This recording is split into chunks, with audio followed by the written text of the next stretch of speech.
पिताजी परसों आगरा आएंगे। पिताजी कब आगरा आएंगे? परसों। आने का समय क्या निर्धारित हुआ है? परसों। परसों कालवाचक क्रिया विशेषण है। अब आता है स्थानवाचक क्रिया विशेषण। ऐसे शब्द जिनसे क्रिया के होने के स्थान या दिशा का बोध होता है, वे स्थानवाचक क्रिया विशेषण कहलाते हैं। स्थान। अब कहाँ का जब उत्तर मिलता है तो वहाँ पर स्थानवाचक क्रिया विशेषण होता है।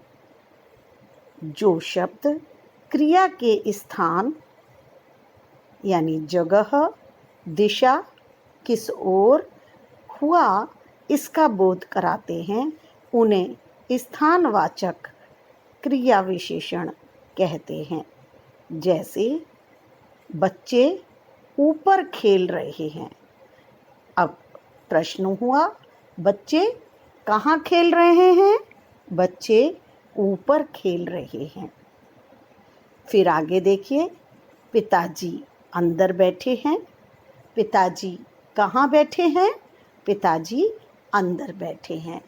जब प्रश्न का कहाँ का उत्तर हमें मिलता है तो वहाँ स्थानवाचक क्रिया विशेषण होता है और ये शब्द जो अविकारी क्रिया विशेषण स्थानवाचक शब्द हैं, इनका प्रयोग हम क्रिया के पहले करते हैं। जैसे बच्चे खेलना क्या है? क्रिया है।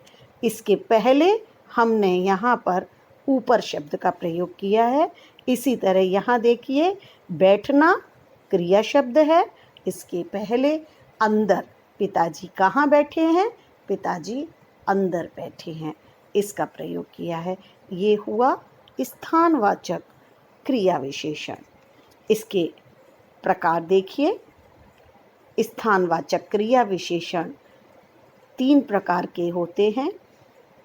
पहला है स्थितिवाचक, दूसरा है दिशावाचक, तीसरा है विस्तारवाचक। अब इनके उदाहरण देखिए, इनमें कौन कौन से शब्दों का प्रयोग होता है। जब स्थिति बताई जाती है तब हम प्रयोग करते हैं यहाँ, वहाँ, पास, दूर, नीचे, ऊपर, आसपास आदि। इसी तरह दिशावाचक है, कहाँ पर? दाहिने, बाएं, इधर, उधर, आमने सामने की दिशा। फिर विस्तारवाचक, यहाँ से वहाँ तक। ये हमारा हुआ स्थानवाचक क्रिया विशेषण। इसका पता लगाने के लिए हमने प्रश्न में किस शब्द का प्रयोग किया? कहाँ लगाकर प्रश्न किया। दाएं बाएं देखकर चलो। दाएं बाएं, दाएं बाएं यानी किधर देखकर चलो? कहाँ देखकर चलो? दाएं बाएं। इसी तरह देखिए, अन्य यहाँ से वहाँ तक पेड़ दिखाई दे रहे हैं। कहाँ से कहाँ तक? यहाँ से वहाँ तक। ये विस्तारवाचक का उदाहरण है। अब देखिए तीसरा प्रकार, परिमाणवाचक क्रिया विशेषण। परिमाण क्या होता है? नाप, तौल, परिमाण कहलाते हैं। तो जिस क्रिया में मात्रा का जो शब्द बोध कराते हैं कि कार्य की जो मात्रा है वो कितनी है, तो वहाँ पर परिमाणवाचक क्रिया विशेषण होता है। जैसे नयन ने थोड़ा सा दूध पी लिया, कितना दूध पी लिया? थोड़ा सा। तो ये कौन सा है? परिमाणवाचक क्रिया विशेषण है। अब परिमाणवाचक क्रिया विशेषण के 5 भेद हैं। पहला है अधिकतावाचक, यानी ऐसे शब्द जो अधिकता की सूचना देते हों, जैसे ज़्यादा, अत्यंत, अधिक आदि। न्यूनतावाचक, न्यूनता यानी कम, जो कम होने की सूचना देते हैं मात्रा में, वो हैं ज़रा, थोड़ा आदि। फिर है पर्याप्तवाचक, जो सूचना दें कि मात्रा पर्याप्त है, उनके लिए आता है पर्याप्त और काफ़ी। अगर वस्तुओं की या तुलना की जाती है तो आता है इतना दे दो, उतना दे दो, जितना, कितना आदि। फिर आता है श्रेणीवाचक, यानी इसके लिए प्रयुक्त होता है बारी बारी से या फिर थोड़ा थोड़ा आदि। अब आता है परिमाणवाचक के बाद में, आपने देखा होगा विशेषण पढ़ते समय परिमाणवाचक विशेषण भी होते हैं। आज हमने पढ़ा परिमाणवाचक क्रिया विशेषण भी होते हैं। तो आखिर परिमाणवाचक क्रिया विशेषण और परिमाणवाचक विशेषण में क्या अंतर है?